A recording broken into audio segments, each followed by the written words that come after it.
Hello and good afternoon, everybody who is tuning in to this next lecture in the History Department's lecture series for fall 2021.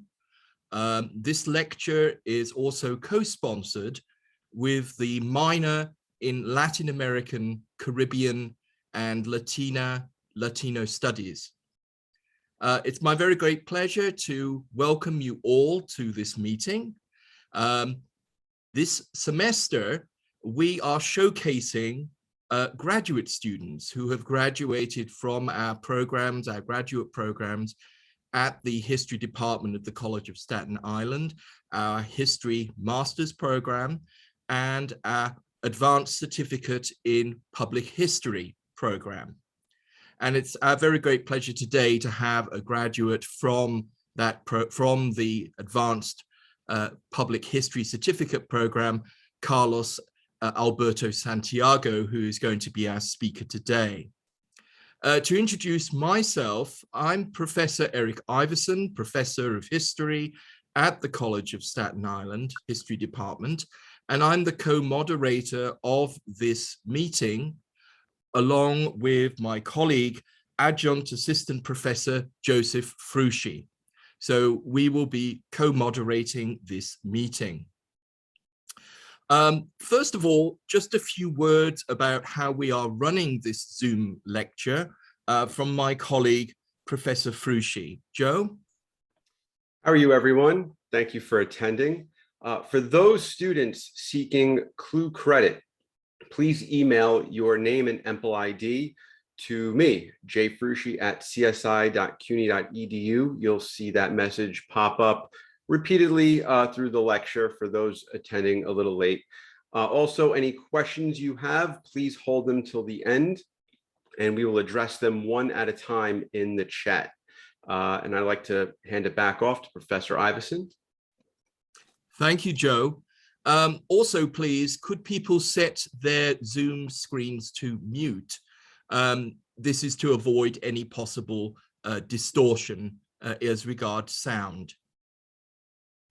Okay, so the first half of our meeting today will be the lecture, and then the second half will be questions.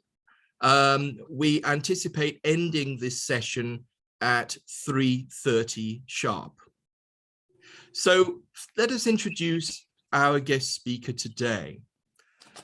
Carlos Alberto Santiago is a digital collections assistant at the New York Genealogical and Biographical Society in New York City, in Manhattan. By the way, the society, if you're interested, has a webpage, and they are located at 36 West 44th Street in Manhattan. Carlos was born and raised in East Harlem and the Bronx, and he had a love of history since a young age. And he took these interests to the University of Buffalo, where he received his BA in history. He then went on to earn an MA, a master's in history at Brooklyn College, CUNY, and an advanced certificate in public history here at the History Department of the College of Staten Island. While in the public history program at CSI, Carlos was introduced to the study of genealogy and archival studies, and he also took an internship as part of that program at the New York Genealogical and Biographical Society, which ultimately resulted in him applying for and receiving the position of digital collections assistant. So this is a real success story for our program that we'd like to showcase. Carlos also is at present preparing a book on the history of the Bronx, and he is happy to receive inquiries about genealogy and biography at the society, where you can contact him. I should also add, and this is information from Carlos's personal notice on the webpage of the New York Genealogical and Biographical Society, that he is also a diehard New York Mets, Nets, and Giants fan. So it's our very great pleasure to welcome Carlos today. And the title of his lecture today is An Island and Its Doctored Images: Foreign Policy and Puerto Rico in the American Imagination from 1898 to 1965. And without further ado, I will therefore pass the baton to Carlos. Thank you, Carlos. Thank you, everybody.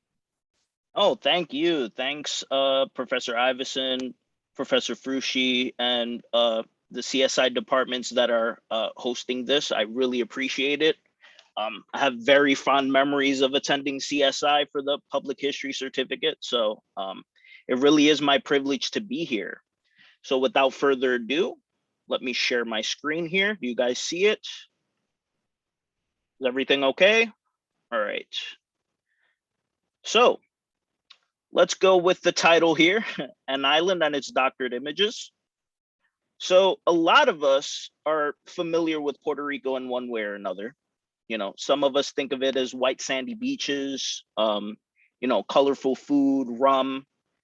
And I'm essentially going to be here talking about, to a certain extent, how we got there.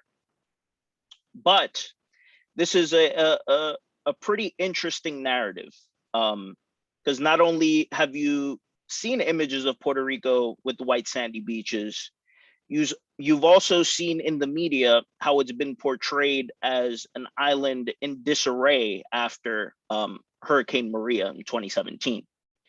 So I'm going to begin our story way in the past, in the 19th century.